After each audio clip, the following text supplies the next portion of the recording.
Hello, I'm going to show you now how to use flagging to help organize your inbox a little bit quicker and easier.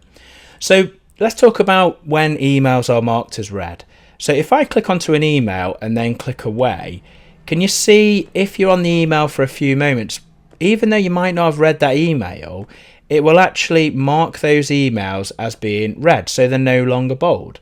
Now, that can be a bit of a problem because sometimes, and I used to be one of the people that did this, people will use the idea of the fact that an email is not read as denoting the fact that you maybe need to look at it and make a decision on what you wanted to do, or maybe you've not done anything with it.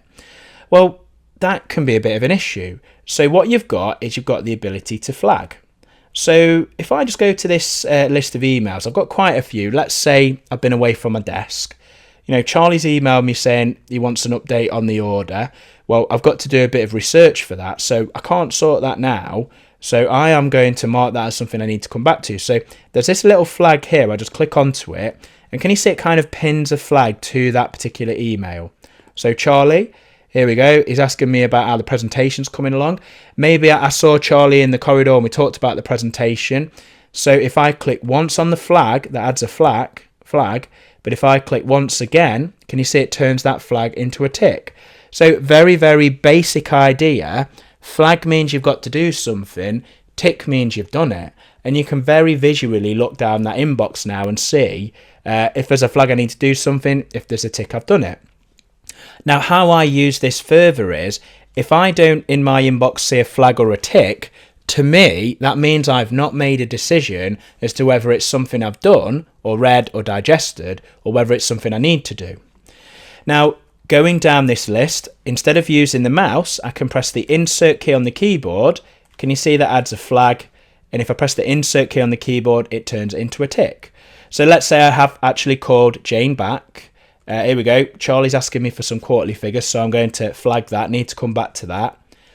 Stephen's asked me about an update on an order. So he wants it by the end of today, but I've got to go and research that, so I can't just answer that straight away. And I've got a phone message. Maybe I'll give Lisa a quick call back straight away. So I'm going to flag and then tick that because that's done. Now, something that's really, really good now is if I click into the search inbox option at the top, whenever I like, I can click on this flagged item here. This is now going to show me from my inbox all of the items that are flagged. So this is in essence a simple version of a to-do list. And as I go down this, and let's say I've got back to Steve, maybe I had a chat with him on the phone or whatever it might well be. If I click the flag, can you see it removes it from this to-do list? If I click the flag again or press insert on the keyboard, can you see that removes it from the to-do list? It's not removing it from a list. What it's doing is it's marking it as a tick, which means the filter we've applied by clicking onto here no longer applies to those emails. So they kind of drop out. So if I click the little cross or close search, those emails haven't been lost, but can you see they have been ticked? Now, another really cool thing about this is when you flag, if I click onto any one of these emails, can you see the ones that I've marked as complete? It says follow up completed on the 12th of July. So you've got a record of when you actually tick that email.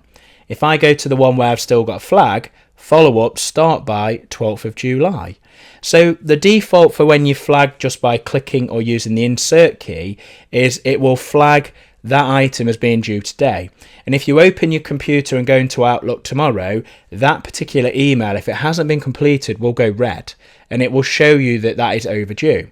If you want to be a bit more specific, you can right click on the flag. Can you see you can actually choose a custom date, choose it to be tomorrow, this week, next week, whatever you want it to be.